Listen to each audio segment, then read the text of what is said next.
Good evening, everyone. We kind of know each other, been sitting here talking. For the YouTube people, this is Chris, who is the national chaplain with the Sons of the American Revolution, and he is going to give us a talk on how to join.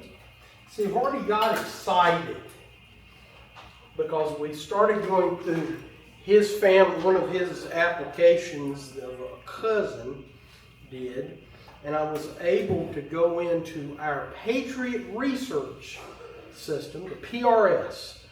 The longer you stay in the SAR, you'll learn all about that. But it's something we started a number of years ago to build a database of the biographies, locations of our Patriot ancestors. And we pulled up his ancestors. George Green. And I was sitting here telling him he fought at Guilford Courthouse, and he fought in South Carolina, he fought at Ramsey's Mill.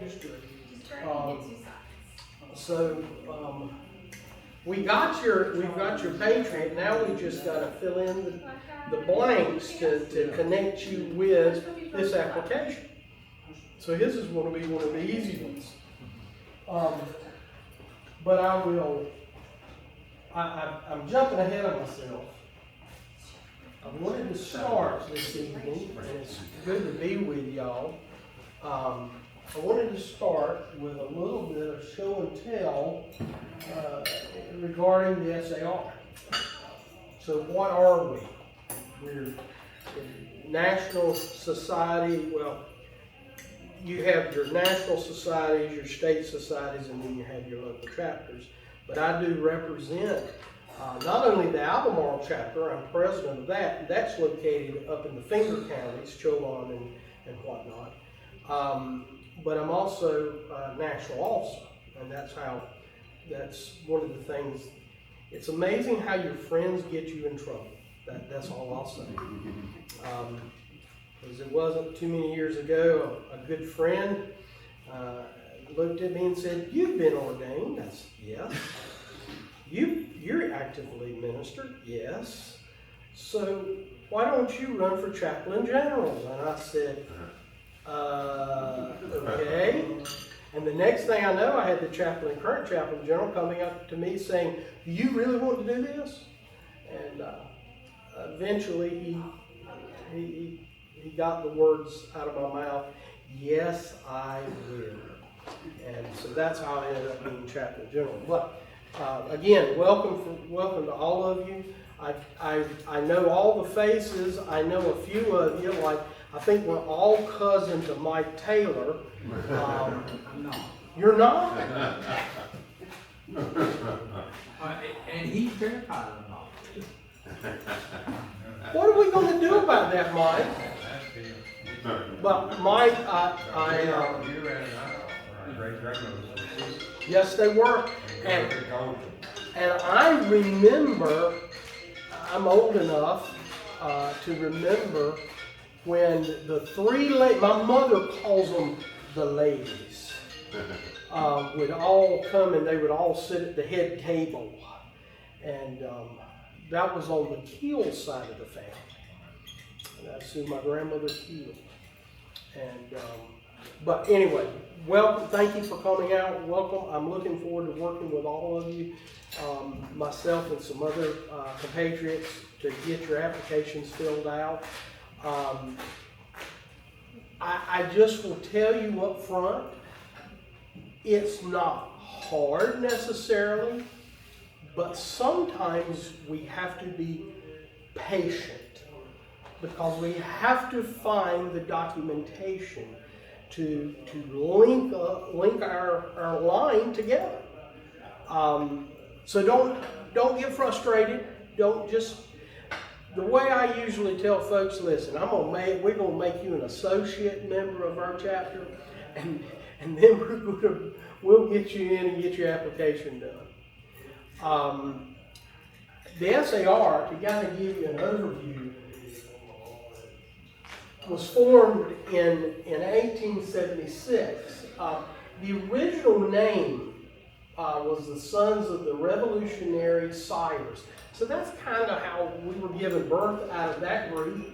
And then on April 30th, 1889, they actually formed the Sons of the American Revolution. We're kind of an interesting group because we were chartered by Congress. We have a congressional charter. So if we do anything, do some major work with our charter or anything, we have to go back to Congress to get approval. Another interesting thing, the State Society of North Carolina was formed in the early 1900s. Guess where it was formed? And you would have thought Charlotte, you would have thought Greensboro, Winston-Salem, Little Washington. Little Washington is actually, that's where we were given, where we were birthed.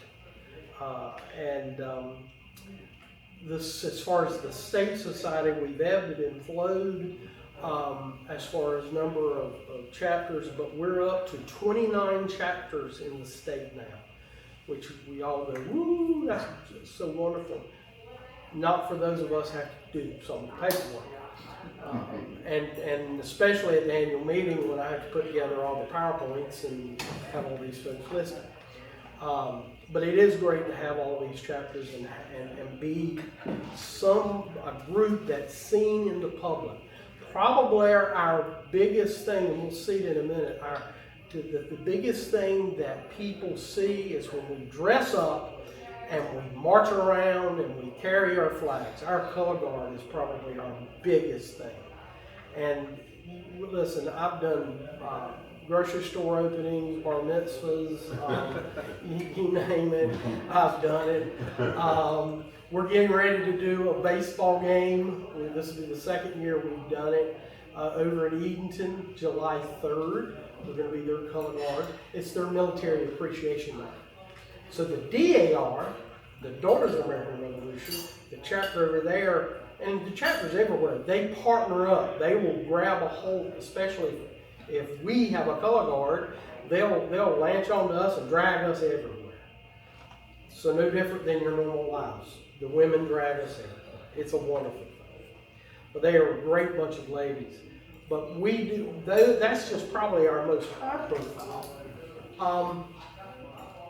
Our mission and our goals is, and this is our mission statement, the Sons of the American Revolution honors our Revolutionary War patriot ancestors by promoting patriotism, serving our communities, educating and inspiring future generations about the founding principles of our country. I don't know if that rings or if that touches your heart. It always touches mine to realize that it's up to us, folks, to bring our children along and to really give them a true sense of where we came from and what America's really about. So that's kind of what we're looking at. This is a statue of a militiaman in Louisville, Kentucky, our headquarters, standing out front. And we have our headquarters in Louisville. It was in D.C. for many years, but D.C. got very expensive.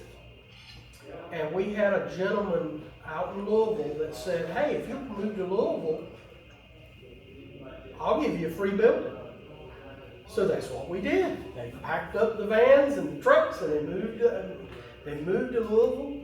And then we moved downtown Louisville near the river and have a wonderful facility and are adding on an SAR Center of Education and Museum. That should open up in October if everything goes good. And so you'll be able to see everything, all sorts of exhibits. We jumped on the AI bandwagon, and it's helped kind of move us along as far as our displays. But we're going to be exploring the entire revolution, and we're set up with the Education Center. We're actually set up to host school groups and whatnot. So we're really looking forward to that. We're already doing some of this, but it'll be even better. We have 37,000 members in total. We have 50 state societies and over 500 local chapters. We have international societies in Canada, France, Germany, Mexico, Spain, Switzerland, and the United Kingdom. Our current President General just took a group to England. The gentleman, and I think it's the gentleman that owns the home where Downton Abbey it was filmed. We just inducted him, the gentleman that owns it. So we did that, and then went to Bermuda, inducted somebody in Bermuda. And so that's we're spread out all across the world, and then of course our national headquarters that I spoke about. Well, here is a list of presidents that have been SAR members. Both the Bushes, H.W. and W, Jimmy Carter, and you can see the list goes on and on. And they've all left an indelible mark on our society, some of them more than others. One of the big things, and there are 4 objectives that we have for our outreach and education, is promoting character, increasing confidence in our youth, fostering civic responsibilities, and develop critical thinking skills. One of the coolest things that we do are our youth awards. And we sponsor oration contests, we sponsor essay contests. And I'll tell you, if you ever can sit on one of the oration contests, you know there's still hope for this country, because they are some fabulous young people, super young people that participate. We have a pretty large genealogical library, which is next door to the museum. And yes, there is Martin County information in that library, because I've seen it, had hands on it. And so we're really glad to have that. If you really want to know something, that's where to go to do some research. And then you've got, with the museum being developed, you have a variety of different items that either donated money or members have donated to the collections.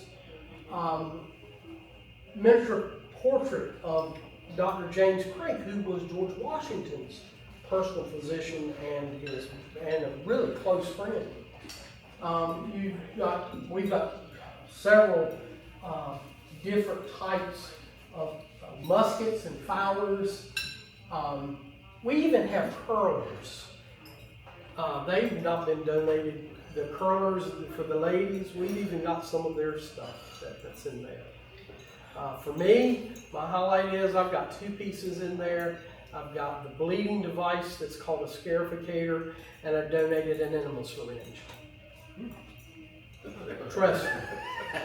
When I donated that at Congress, boy did I get some looks and I got some laughs. But I think the best look is I flew to Orlando to Congress, and I had to watch the TSA people unbox my Clyster, because I told them what it was, and they said, "Oh, we got to see this." So I had it in a packing tube. We took it out. And here's this pewter syringe, and they were just loving it. All the TSA people were coming out. Pretty fun. But we've all got all sorts of things that will come out. Our chaplains committee National Chaplains Committee has just purchased some period sermons printed in that era, and we got our hands on a Bible that we helped partially fund. It was actually a book of prayer. So it's like if you ever get to go, once the museum's set up and opened up and we can get some artifacts out, It will be a neat visit to go to Louisville. Hey, Chris, Yes, so this facility in Louisville, is that open to just members or is it open to the public? everybody. Everybody. Everybody. It's open to the public. We want the public to come in because you might come in and find out you've got an SAR ancestor. You may start digging. You don't know. But it gives you a sense of who we are and how the American Revolution was a key point in our history that quite frankly created one of the most amazing, awesome governments that's ever been created, and stood up to the redcoats. Who would have ever thought that a hodgepodge militia Continental Army could have defeated the world's most terrible army? I mean, they were, and I say terrible from the perspective, nobody had been able to beat them until we did. And did it quite well. Let's see.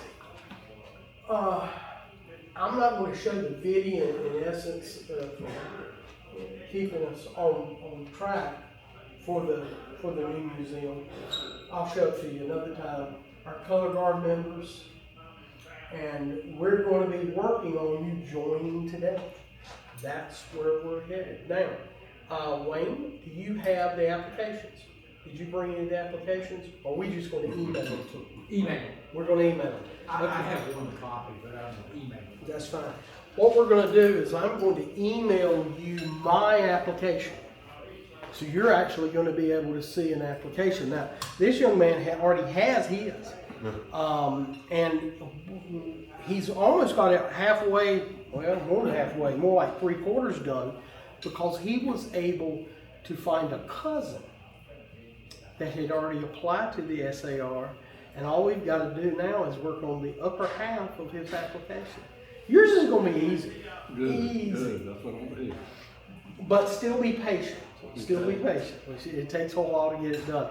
I'll be honest with you, to get applications processed, in average, it takes about 6 months. And sometimes that depends on the time of the year and the timing of the arrival of applications. But just be patient. Be patient. All right. And we're on Facebook. We're on Twitter. We're everywhere. But once you get comfortable, and we can get you on the national website, just go in there and look. There are training videos. There are all sorts of stuff that's been developed, and that's been over the last 5 to 7 years. Now, let's get. Oh, here's some testimonials. While I've enjoyed learning about my patriot ancestors and honoring their service, I have also enjoyed many new friends I have made that have a much keener interest in history in general, and the Revolution in particular. And then David Schrader out of Massachusetts, he says, the American Revolution was about both the pen and the sword. The SAR provides a place where I can explore the ideas that motivated my England Yankee ancestors and think about how those ideas continue to shape a country that has made a home for my German and Norwegian immigrant ancestors and all the other people that make up our nation. Now, I'm going to go and pull up my application, and we'll take a look at it.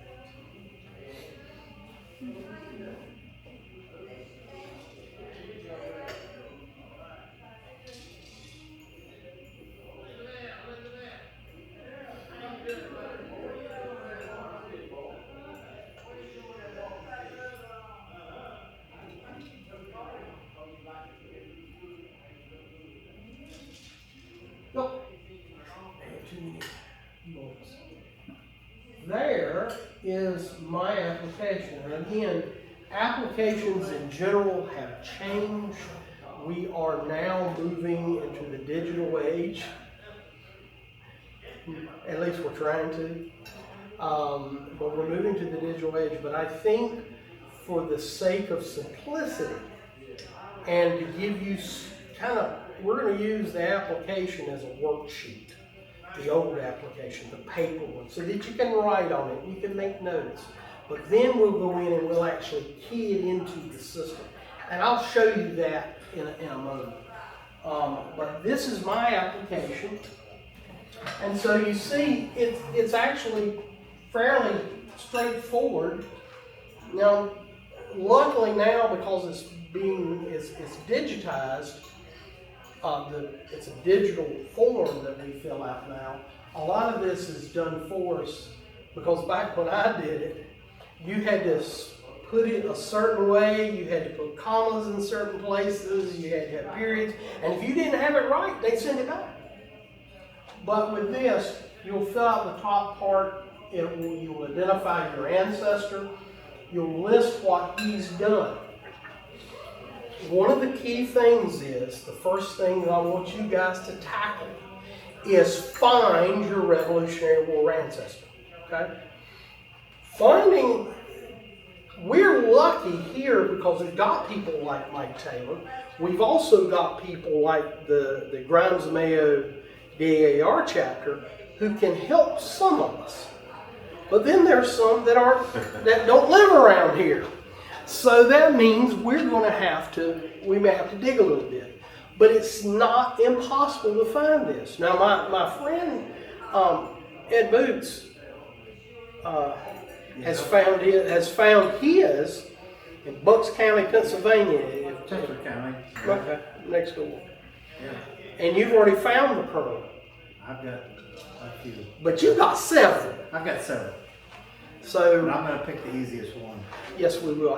But he's a lieutenant colonel, so I figured I'd kind of like the lieutenant colonel. I got to look up his entry in the Patriot Research System.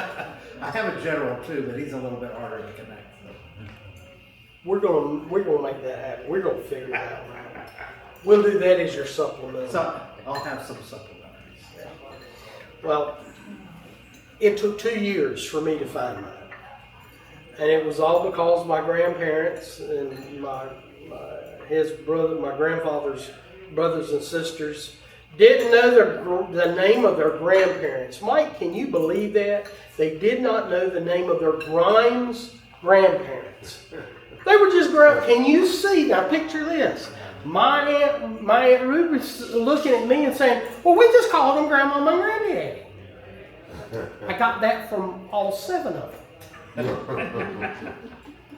Because I kept going to each one. I started with Granddaddy and I went down the line and they're like, oh, you just down with Grandma and Granddaddy.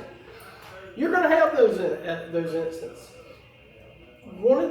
But we need to find your Patriot ancestor, and some of that is going through your genealogy, just going through your family. Talk to, if you've got some older ones, talk to them and pick their brains. And once you identify it, then we can start filling in all the supporting documentation. So we have here mine. Once I figured out how my Grimes family fit into the big Grimes lineage, then I started filling it out. So there I am. The first person you're going to enter is going to be yourself. So you're going to enter in your name and your birth date, and you put in where you were born. One of the things to do is locate your birth certificate. We don't need an original, but a copy does. It helps because it instantly shows who your mom and dad is.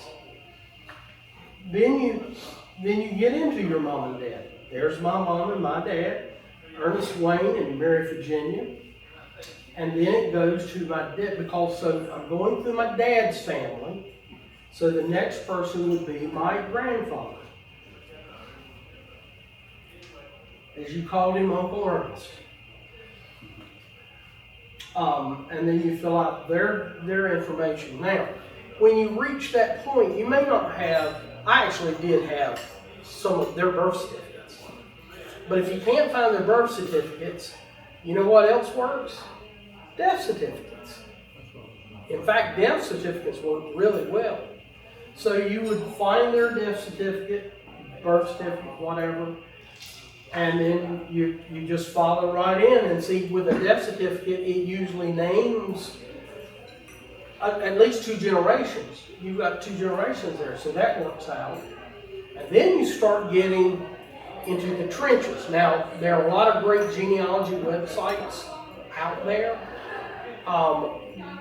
Honestly, during this search period, I encourage you to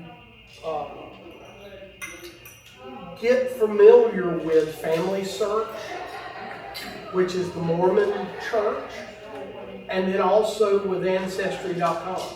Both of those are that. It was one of the neatest things when I figured. In fact, that's how I figured out my connection.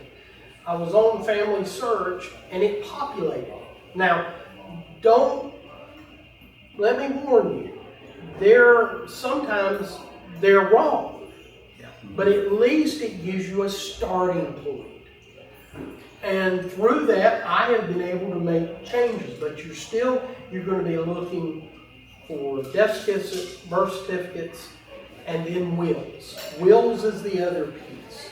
Wills can, in fact, wills, I've seen wills fill in the gap. When we found it, I've seen it fill in the gap when nothing else could. There was nothing else. Another thing, and I don't know some of you may have access to the old family Bibles. We will take old family Bibles as a source. Because usually, honestly, let's face facts, the old family Bibles aren't going to be correct 9 times out of 10. They may get a birth date wrong or something of that nature, but for the most part, they're because it's family doing it. So you can see how I came down Sylvester George Grimes, might call him Uncle Pete, it was easy peasy for me. I had death certificates, no problem. And then we got to George Riley Grimes. Now we had an issue there because in the Grimes, there's a book. There's a family book that was published by one of the cousins from Charlotte. He had him as George P. Grimes, but he was actually George R. Grimes, and we were able to correct that. And then we went to Thomas Grimes and Nancy Best. Again, and by this time I was using wills. This is where the wills came in. Because for some of us, we lost some of our death certificates because of the war between the states, if you will. So you would lose some of that, but you did gain it in the wills. That a lot of times we found it through there, and that's how we connected Thomas, and then up to his son, his father, which would have been William Grimes. And William Grimes married a little girl called Talitha Mayo. Folks did not go very far to find their wives or their husbands. They were next door neighbors, by the way. That's how they got together. And then I would have used my grandfather Grimes, and I do plan to go back and use him, but his service during the Revolution was he donated money and goods.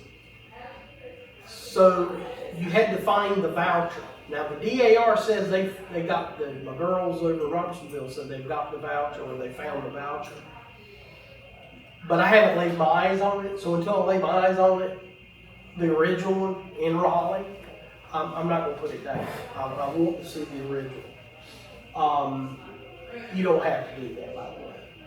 If you've got a DAR and they've got proof, baby, we're going to use it. And we're going to jump on it and move it. Yes, the DAR has already proven it, right? Is that- Exactly. Okay, yeah. Now, there's another rule. The DAR have been tremendous. Not some of their early applications were suspect, but for the most part, if you've got DAR lineage, we can take that their application and build your application. It's actually we look up to them. They did a good job. Ladies always do better when you get to the gazuntas. It hasn't been for us as the SAR, we have made a concerted effort to really bring it together probably the last 12 years. And I believe it is 2012. Applications coming forward in 2012, those are good to use. We feel pretty confident. Now that doesn't mean we're not going to go back and recheck everything, but it's going to mean that's pretty much everything's there, and we should have the source material. That's key. So for me, everything was there. I actually was able to find supporting documentation for each one of my generations, and so I didn't have to depend on the DAR application, but I could have. I could have ponied up. They like to sell old applications too, and we can use those. I'm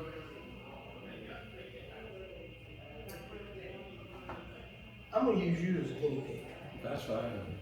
Except I don't know what I'm doing.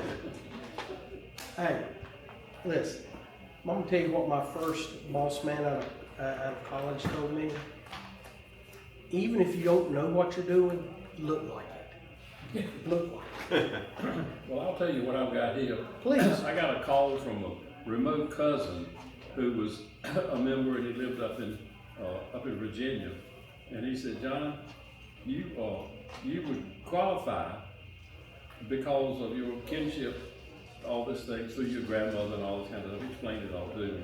And you might have to look at, that's his application that was verified by the headquarters. And so what I wanted to know was, how can I hook onto that? Because I'll never get all this material that he got together. And so I want to be able to use everything he did and just start with my grandmother moving on up to me. The good thing, and if you look at this application, we've got to find out where his cousin has the common ancestry. So it's a grandmother. Yeah. So we're going to go down. We won't worry about anything above grandma, but we will get everything grandma and below. It's pretty easy. He can connect to it. I'm sure you've got the documentation, or the documentation will be easy to get. And we'll be able to connect you fairly quickly. That's great. In fact, I'm going to call the genealogist general, and I'm going to find out and say, okay, Gary, what have I got to do? Where can I get? Because I got to make sure, and I think we have to do it. I'll know tomorrow. Okay. But we'll have to get the documentation, but I may be able to get it from National for all the different generations. The only thing I'm going to need documentation from you is your connection to your grandma. That's right, which I've got that. See, you got it. So he's done it. So, Chris, that previous, like you were saying, if you have a previous application like that, so somebody obviously had submitted documentation stuff. Is that documentation stored in a database there, so you don't, because you don't just look at the paper Yes and say, okay. and no. It's not necessarily in the database yet. That's one of the things we're working. You won't believe how expensive it is to get documents scanned. But we have all the documents. There's a file folder with my name on it in Louisville. And all my supporting documentation is in that. But with me, I have it, if it was one of my cousins. Well, what I was hoping was that you guys had all of his documentation. I was told when I got that his application number showed that somebody had verified all of his stuff. That's correct. And that I wouldn't have any problem with it because they'd already verified all of it. No, the genealogist will do it fairly quick. But that, if you do know, if you have an SAR cousin, or if you have a DAR cousin, and it's on that family line, you're using that patriot. That's why we have to find out who our patriot is. Once you find out, we link it together, it will be fairly easy. Now, one of the first, if you don't know who your patriot is, or if you have an idea, you know one of the easiest things to do to find stuff on that patriot? Go to Google and type in his name. Oh, and by the way, type in American Revolution at the end of it or something like that. Because I was able to pull up and find a bunch of Revolutionary War era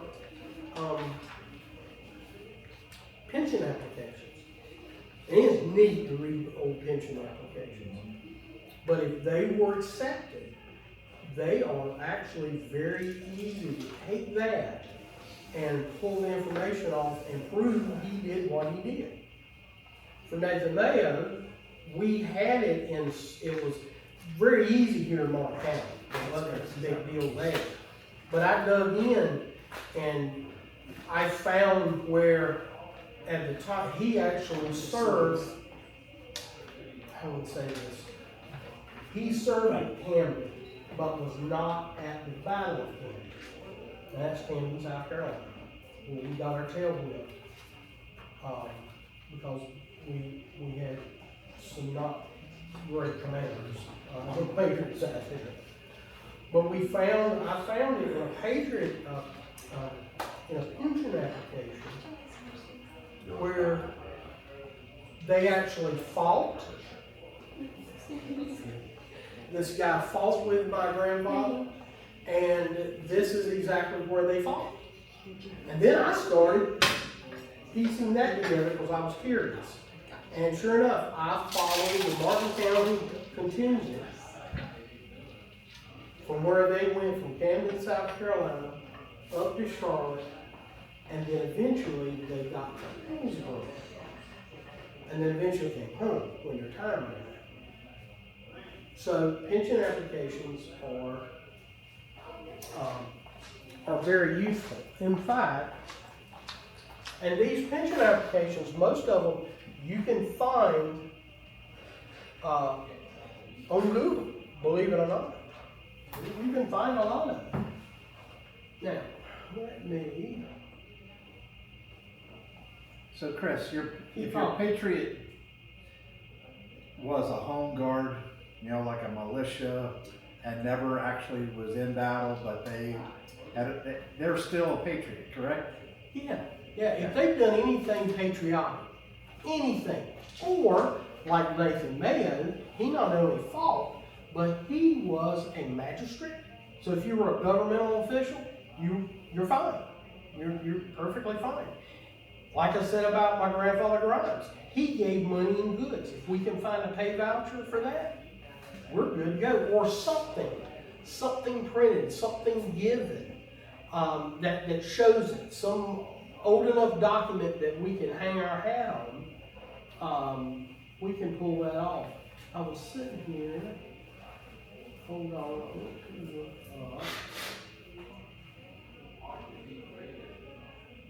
Okay, that's the one I'm doing. This is the first pension application I found. Y'all can look on the screen, but this is for John Ross, and he's wanting to get his pension. Sometimes you find it where they get land, but here's the paperwork where it's been transcribed. And you get down to, they have to provide a narrative. So here is the narrative they wrote. He said, this 6th day, November 1832, personally appeared in open court before justices of the peace, yada, yada, yada. Okay, and he was in Tennessee at the time. And then you get into the write-up that he entered the services of the United States on the 19th of July, 1780. It was attached to what was called, or what he understood to be, the Halifax Regiment. Halifax Regiment. Martin County was originally they were part of the Halifax Regiment. You had the state, if you will, was divided up into different sections. So for me personally, where I live today, that was the Eaton District. But my family lived in Martin County, so they were the Halifax District. And that's who they served with. So it was attached to what was called, or he understood, the Halifax Regiment, commanded by Colonels Benjamin Sewell,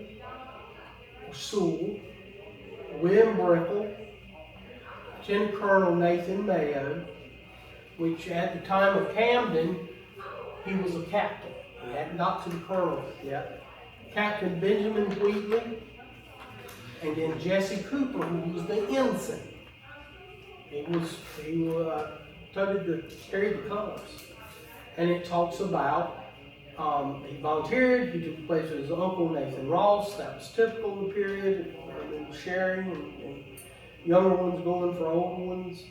And he said he joined the regiment in the neighborhood where Raleigh has since been laid out in the state of North Carolina. He's right on the money on that. From then he marched to South Carolina, stopped on the Pee River about 5 miles from Cherall Hills, where the regiment camped. At the time, Gates was defeated near Camden. If you know the area, this matches up. Everything's matching up perfectly. And then they headed back, returned to North Carolina to a place called Ramsey's Mill on the Deep River, and thence marched to Salisbury, where they were stationed from some length of time, and then marched to, I'm not sure what corps, I haven't figured this one out. I haven't found anything on the map that has a name like this. But had to retreat from Wallace back to Salisbury across the Aiken River, where they remained for a time. So they were sniping back and forth with the British. There was no serious battle, but they're being shot at. Let's put it that way. And this matches up to what we know from other pensions and from other research. And like he said, there was no general engagement during this time, aside from his own personal service. He furnished a substitute for 12 months who served his time out and returned. And so that did happen, but John Ross actually did serve. And Salisbury, it doesn't mention it here, but we know that same group ended up also in Hillsborough. And Hillsborough was a Continental depot. That's where that was at. So these are the things we're looking for. I don't want to get too deep into the minutia, but sometimes I get excited when I start reading family stories, and when I start seeing what the guys participate in.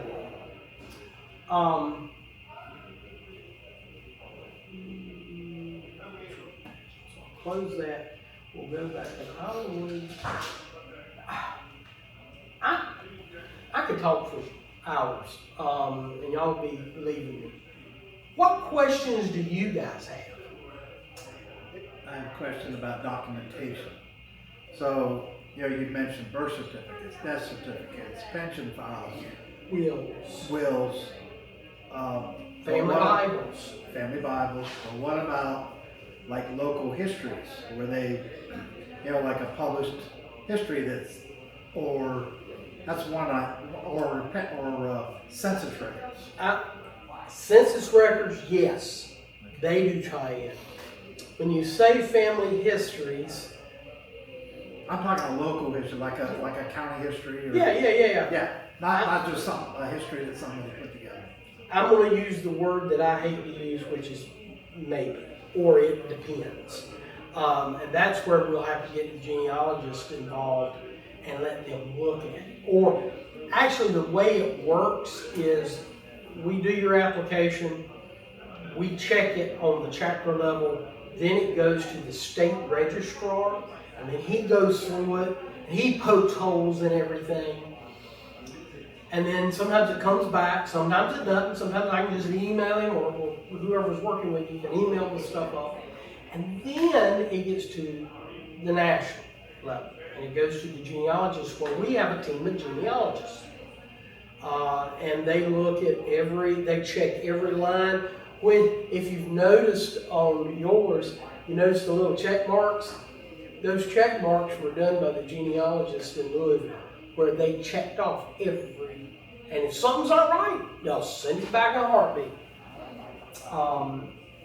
They don't play around. Sometimes they get on their nerves. They're so peculiar. And you don't see it on my digital copy, because this was taken before I sent it up. My original one, I took and put in an envelope and taped it to the back of my certificate, which is hanging on my wall. That way I know where it's at. I don't have to worry about losing it. But now we're getting everything digitized. But yes, local histories, oral histories, if we've got it written down, sometimes depending on who's providing the information, we can use that. If it's written during the time, or something like, you really have a document that's 1778 or something like that, letter. A letter, and referencing the person, that's right. Activity. But even some of the early histories that were done around the early 1800s, Yeah. some are permissible. Some of those are permissible because we've used them so much. We know the information contained in that history is on the money. It's easy peasy. We know that it's something there. But there's sometimes they'll buck it and we'll have to go fight another dog. I guess it's more likely if you find something in our local history there's a footnote of something that takes you to what I call a primary source, which Yes. would be an original document. Yes. I think you probably could reference would be the secondary source, that book or local history book, and if they went through that, they would see that it's factual. I mean, in terms of I'm guessing that, and then I might you're barking at the right tree. That is exactly what they're going to be doing, and they're going to poke holes in it to make sure that it stands the test of time. Yeah, they seem to be very rigid, very And listen, we guys, I'm gonna tell you, you think we're rigid? We are pushovers compared to DAR. They are nasty. I mean, I just go, sorry, hon. I'm not in it. They're nasty. Those girls, it's got to be right, and if it's not right on the money, they'll send it back quicker than our boys will. I have to give our genealogist team, I give them their due. They work hard to make an application work, not to kill an application. So, but what we've got to do is we've got to start building these cases. It's almost like you're going in and you're trying to prove a case to a judge. Think about it that way. It's you've got to build the evidence. Well, you mentioned vinyl records, but I mean, for going back that far in time, most of us do not have those original records. But going back, if you can find a deed or a court record of some sort, probate Yes. record or whatever, Yes. that would have something about this person, and say the person names children, or somewhere in the document, it's the relationship between this A person and B person are connected. That might be your only. And that takes a lot of ferreting out. I have a relative that's with the SAR, and I remember her really going through tedious probate stuff or whatever to pull names that could not be found. I mean, there was just no physical record otherwise. And she found what she was looking for. She found where it referenced so-and-so being the brother of Exactly. so-and-so. So, I mean, it's not impossible, but it's one word. It's just one word. Yeah. It's crazy. it's not impossible, but well, some of us it's gonna take some looking really hard. Mike, you're going through up through your Hill line or your Williams line, are you thinking about? Who you talking about? I'm talking to you, cousin. I'm going through Thomas Grimes, direct descendant. So you're going to go through you're going through the easy. All the way to Weldon, Grimes. Yes. But, Yours is her easy. brother was John the Tories. I don't guess that would make any difference. It does not make any difference. Grimes, Mayo chapter in Martin County, though. I've got documentation that I am a direct descendant of Thomas Grimes. And he was part of the revolution and helped pay for supplies and this and that. You could use my application. You could actually tag them, but I'm a little older. Mine is 2009, so they hadn't cleaned it up. A little bit different because he went in on, he went through, you went through Thomas Grimes, the son of William Grimes, right? See, I would go through Thomas Grimes second. I went up Thomas Grimes. I've got Thomas Grimes the second. I have, okay, where we at? Okay, so how I got to Nathan, I didn't go all the way to Thomas. I went the Thomas you're talking about, for Thomas 1. I stopped when I got to his son William. Yeah. And his son William had married Talitha Mayo. So instead of going up William and directly up to Thomas, I said, I'm going to use Nathan Mayo because it's easier. I'm going to be honest with you, it's easier. I can go through Thomas Grimes II, who was the brother of William Yes, Grimes. that's exactly right. But you went and you got to like the Mayo Grimes. But see, That was sure. you could go, well, that's it. You could go follow my same path Yeah. because we're still going to a grandfather. Yeah. And I know I could go in on my mother's side too, but that's a different part of the state. It's easier to document. See, he's kin to me both ways. We're probably closer kin through the Keels. That's how we got to know one another because we went to the big Keel reunion every year. But the fact of the matter is, you can go both ways. So should we, like when we're doing an application, should we do multiple applications and totally get in under one? We're See gonna. which one works. Y'all laugh. And that's something we'll do on the chapter level, and my chapter registrar will look at. And the answer is yes. We will, if we know we've got multiple lines, we'll sit down and look at them and say, okay, this is easier to prove than this one, so we'll use this line. But hold on, there's more, because you'll hold on to that other one and use that as a supplemental. Because that way you join in and you get to wear a bunch of stars on your, anyway, I won't even get into that. My thought was, if I got in, I don't worry about it. I'm in. David Gannett. David knows this area fairly well. He's from Scotland Neck, that neck of the woods. He's a very good genealogist, retired from Wake County School System. But he took my application and he started looking. He said, you realize your Grimes line is wrong.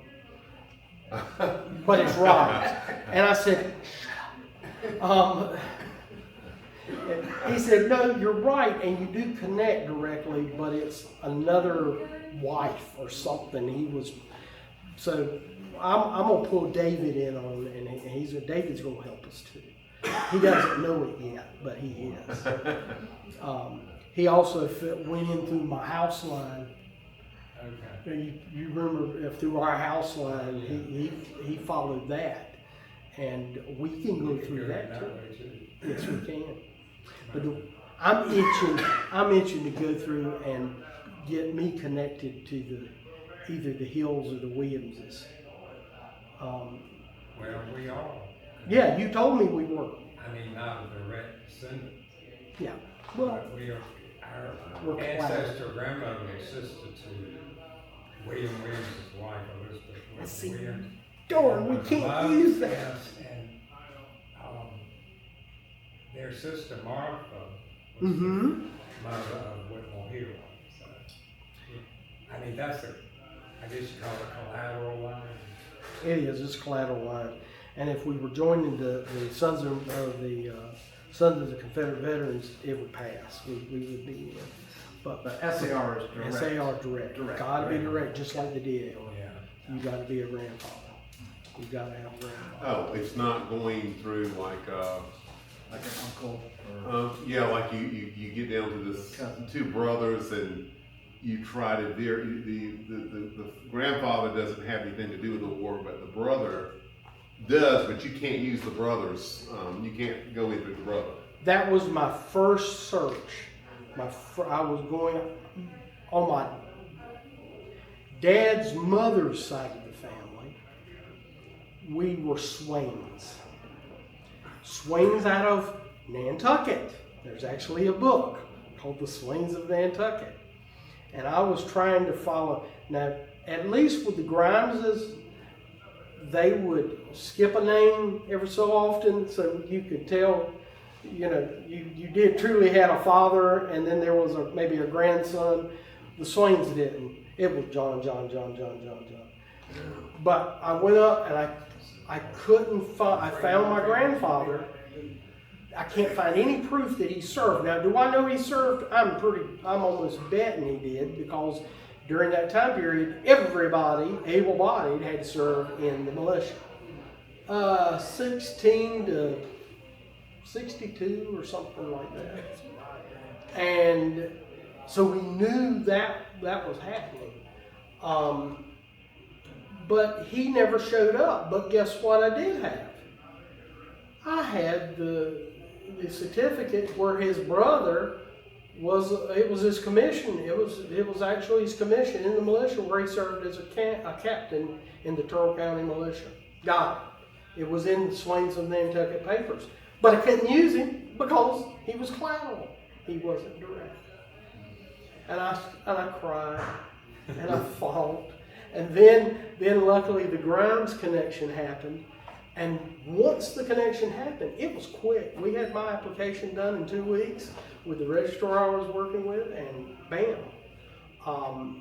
So it was really nice. Really nice. Okay, guys. I'm going to give you my... Chris, what about these applications like Ancestry.com? And years ago, I was using a family tree application, and it saw that my name was Franklin, and they put this question: do you want to find out if you're related to Benjamin? And sure enough, it's a pretty known thing. I'm the seventh nephew of Benjamin Franklin. Wow. That's exactly how it happened for me for Nathan Mayo. And I'm like, really? I'm related to a colonel? I hadn't done all the research. But what it makes you do is research that line and come up with the actual documentation. Yeah.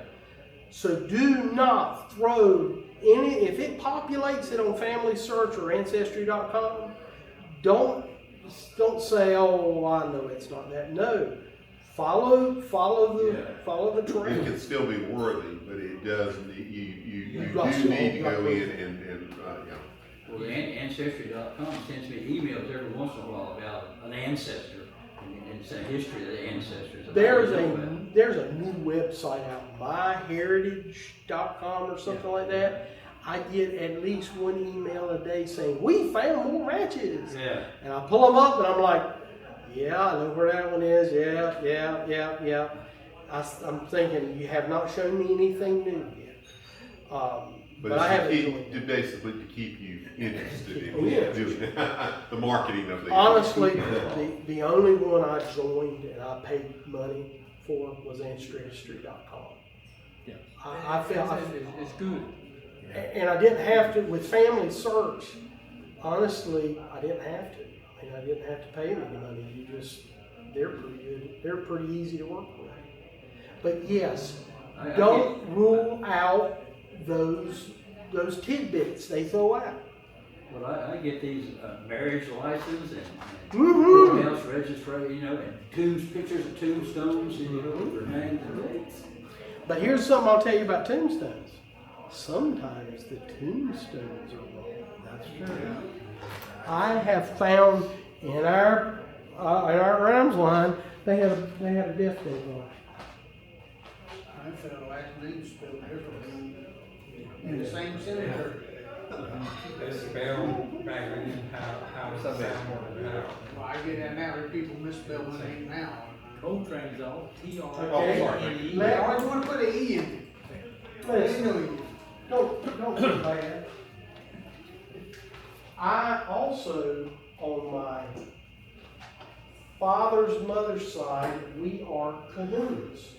Do you know how many spellings for Cahoon there is? Yeah, I can imagine that. Now, I know that there's CA and CO, and sometimes a father will say CO and the son will see CA.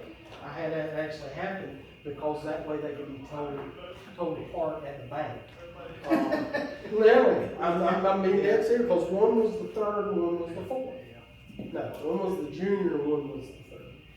But you got one. Yeah. They do. But the Cahoons, I said, wait a minute, the Cahoons.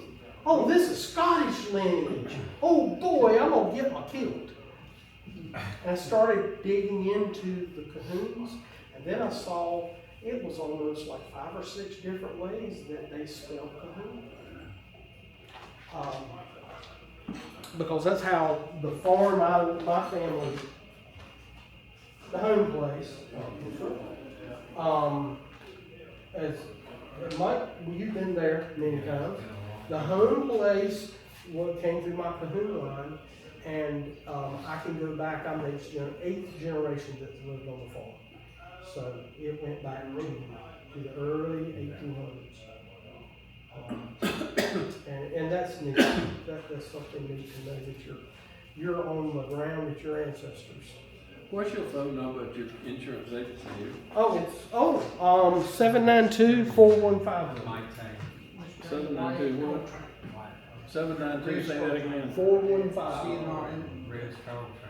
And most of the time I answer the phone I agree. because I'm there by myself. Guys, There's Tommy's the only thing I can tell you to do is that you've given him your emails. Wayne has been gracious enough to say he'll email it out for us. So just send him a. Did I send you a blank one? No. Okay, I'll get you a blank one. Okay. You'll also have mine, so you have something to follow by. And then I just want you to start working on it. What's our local chapter here? We don't have one. Well, that's- We are actually The American Revolution chapter, Grimes Mayor. we kind of divide the counties up. This county is actually in the George Washington chapter, which is in Greenville.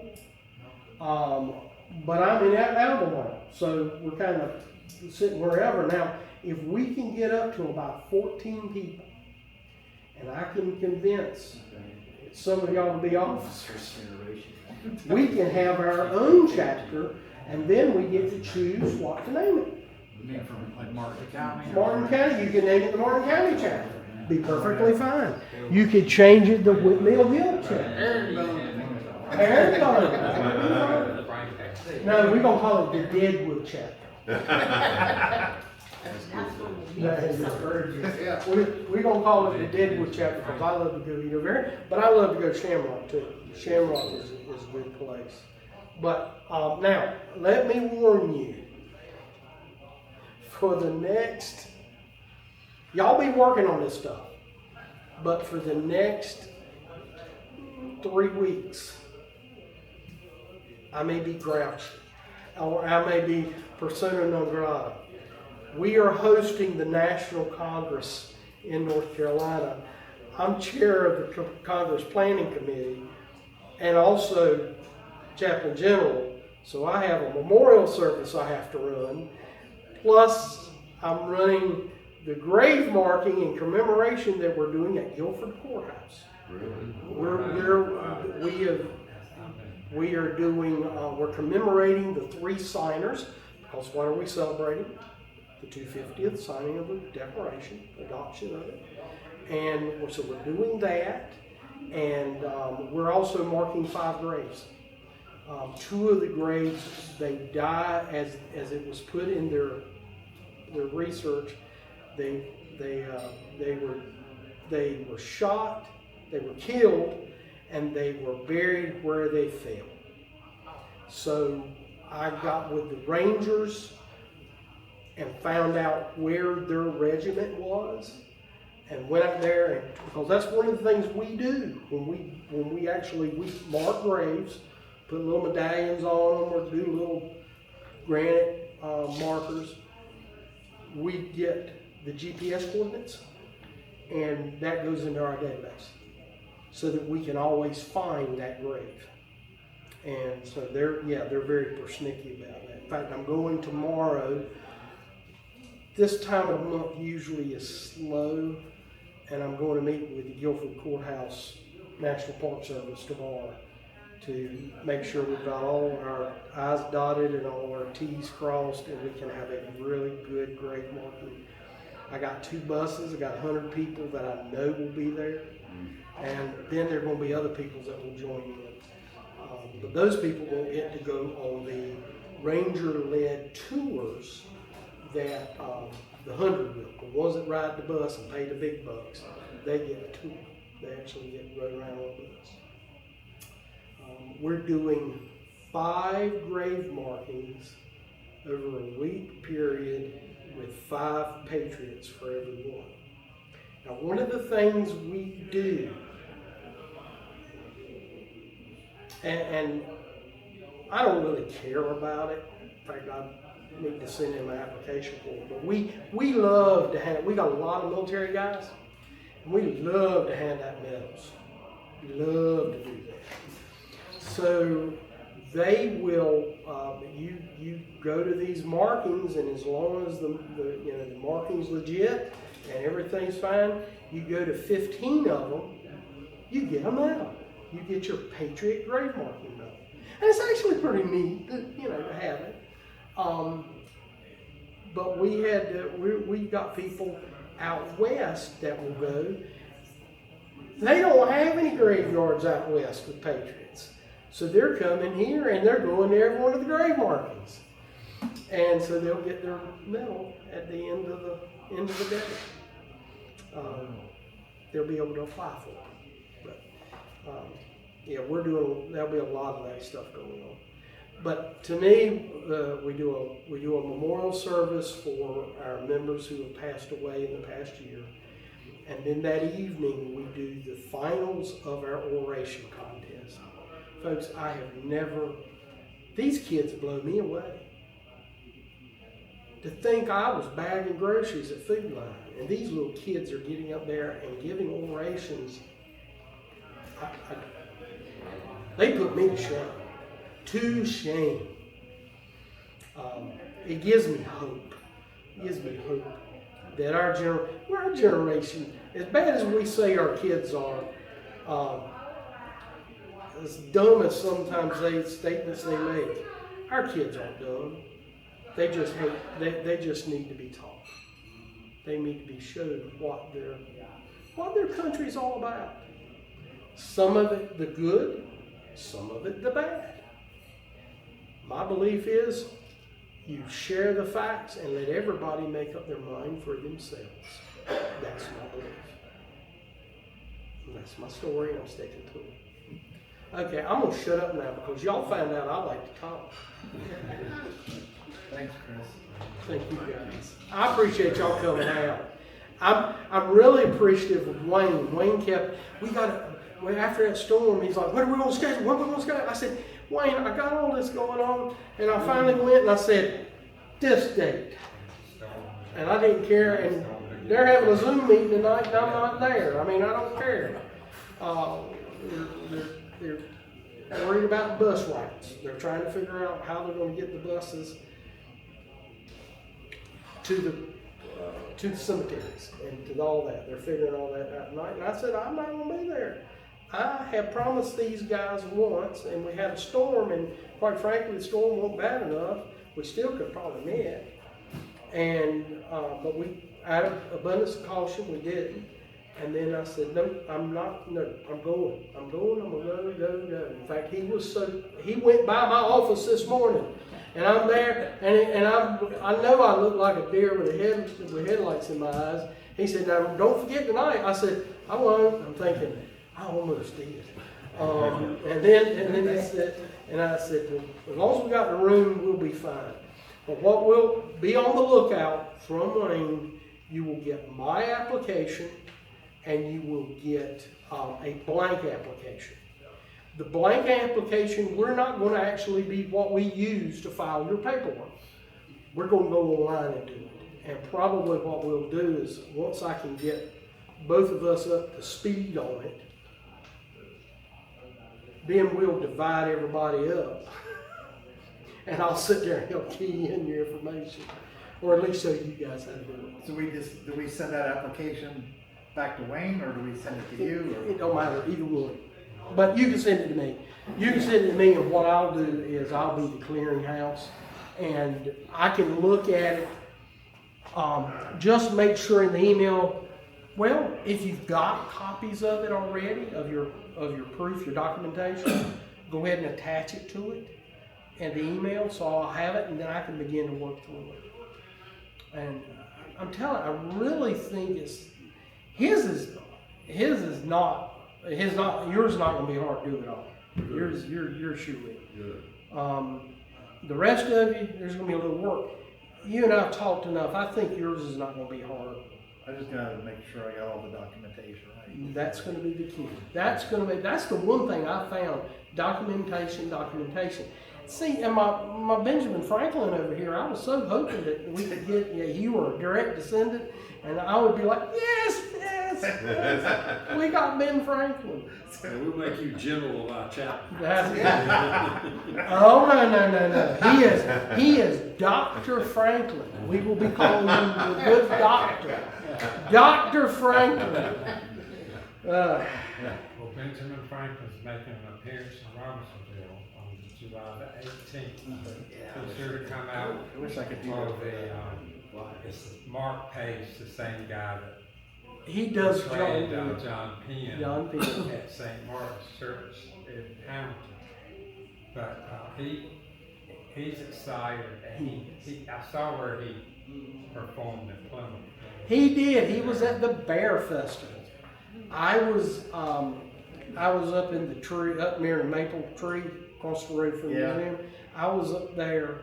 Did I see you there? No, we were out of town. Okay. I was up there. Sorry, I missed it. We were under the trees, and I was cutting off arms and legs and purging people. They had a continental line in camp.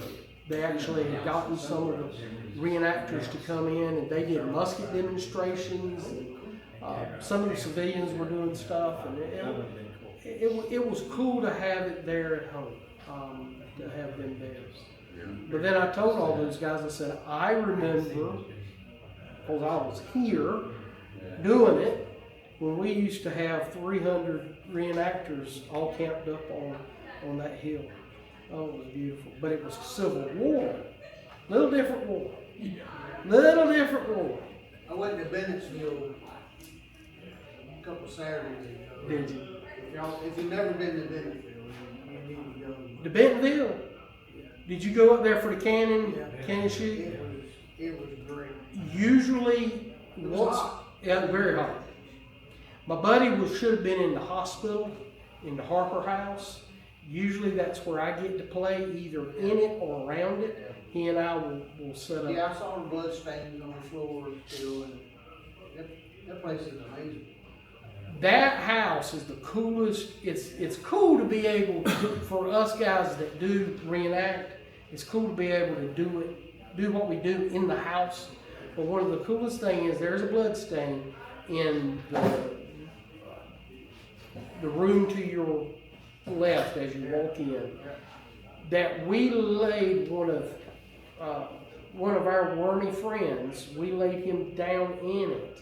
Gary Riggs, we laid him, and you know how wormy he is. We laid him down in the stain outline. Sure enough, he fit. He could have been his. I bet he shivered then. No, listen, he's also the same guy that got stabbed with a bayonet in Newbern. He also was his electrician. He fell through a ceiling and dislocated his hip. He was like this. It was like a scissor. Somebody had opened up. He's done all sorts of things. Ed knows. They had cannons and smoothbore rifles and horses and everything. It was a great time. See, I love cannons. I love medicine, but I love cannons. And I don't have a Civil War era cannon. But I do have 3 Rev War era cannons. I've got 2 swivel guns, which would have been on the rail of a ship. And then I have a 2-pounder on field pitch. And then he's my cousin, and he got surprised. He didn't know all I had. But I like to make things good. They got some great tour guides there. You can go over there and spend a few hours with them one-on-one. They'll take you around the whole battlefield. And they're very knowledgeable. If you ever get a chance, ours is as good as the ones in Gettysburg. And they will take you through the remnants of all the breastworks and all of that. And now we've got miles and miles of those breastworks. We're probably gonna go back in the winter when you go in the woods. It's a little safer. Well, we went to Gettysburg a few years ago and our buddies and I for 3 days and did a different day of the battle all 3 days. Stay on the lookout for, in the wintertime, it's closer to the battle, the date. Wade Sokolowski does some of the best tours. Saw his book. And remember, he's not a professor or anything. He is a retired colonel in the Army, and It's 2 books by him there, I think. yes, he did. He just wrote a series on the Confederate hospitals. Yeah, that was one of them they had, their own hospital. He also did one on Wise Forks and on, there's another battle he's done one on. But the Wise Forks one, I found that our Peel, the brothers, I didn't know what happened to them. A couple of them ended up at Wise Forks. We found their names. So now I found some of my, okay, that's my Civil War ancestors. Now I've got to get back to the river. So what we'll just say to be determined. Now we start doing the work and whatever, and then somewhere down the road, will we communicate, have like a little meeting of communication of some sort of? We'll be communicating one-on-one. Now what we need to do, come to fall. We'll work through the summer. Everybody's busy in the summer. Sure. So in the fall, what I'd like to do is get us back together as a group of friends, and we'll line up somebody to speak, and I'll put on what we typically do at a meeting. In the meantime, we're going to be working to get you to become actual members. Now, more than likely, here's what's going to happen. If we really want to do a chapter, and I can get that magic 14 number, what we're going to initially do, we're going to put you either in the Greenville chapter, George Washington chapter as a member, or you'll be in my chapter as a member. And we'll put you there. We're going to park you there because we got to put you somewhere. Yeah. And then once we get the number right, then we'll charter a chapter. Yeah, that's what I was wondering about how we were going to. Since we didn't have something already formed, where would we go? We're going to be friends of. Okay. We're going to be friends of. We're going to be a bunch of history nuts. But I'll park your memberships in 1 or 2 chapters. And then once we do that, once we are able to organize and charter our own chapter, and I'm so happy I'm so hoping, my fingers are crossed, I'm going to be praying hard that we can get our 14. And, But you're gonna have to pull from these other two chapters, right, to make this one? no, maybe not. How big are those chapters? Mine, you will probably pull one of us, me. Greenville, you'll pull 3 or 4 out of those. You may even get some, see, we'll be able to use some dual membership. You're able to have dual memberships. You be members of other chapters. But I gotta get you up, I gotta have a core, actually the core is 7. And I've gotta have at least 4 officers. I've gotta have a president, vice president, secretary, and a treasurer. That's what I gotta have. That's what will get us off the ground. And then we will hopefully grow and expand. We've got several people that were here at the last time that you talked with us that aren't here tonight, but maybe between those and a few others that I can think of, it might actually work. Yes, and Mr. Wayne is supposed to be, we have contacted the newspaper and he's supposed to come out and interview me sometime. He's still not coming. I haven't seen him yet, but that's okay. But we'll, and that's, you know, and that may be something Wayne and I look at and may pull some of you guys in to make sure periodically we have an article and we have a meeting. But it won't be, your next meeting won't be as loose as this one. We'll actually, I'm gonna show you what a meeting, and our meetings aren't that. It's not gonna like going to the Masonic meetings or anything like that, but there are certain things we do, Pledge of Allegiance, that sort of thing. And we do our prayers and whatnot. We usually have a speaker. And, you know, and then we start talking about, okay, which one of you guys want to dress up? And dress up and dress out. And we might be able to put a color guard together, and we might be able to go and present colors for the DAR when they're doing something. Or we might be able to go to the local high school and do a day at the local high school teaching, or the elementary. That's something we do. But we do. We get out. You pulled up that as my ancestors from Halifax County. Yeah. Can you take that thing and query people that would be somebody's ancestor, let's say from Martin County or Berkeley County, so that possibly if you publish that, if you're akin to Joe Hamilton, you might could join the Sons of the Revolution? I know what you're saying. I hadn't never thought about doing it that way, but yes, and we could put it in the newspaper. Because there's probably 100 people, 100 ancestors in Martin County that would be easy to hook up with somebody else around. Look how many, we're all kin right now. We're all connected. I mean, everybody but Wayne is cousin to But guys, thank y'all for coming out. Thanks, Chris. Thanks for listening to my crazy self. Good to see you. I Brother. enjoyed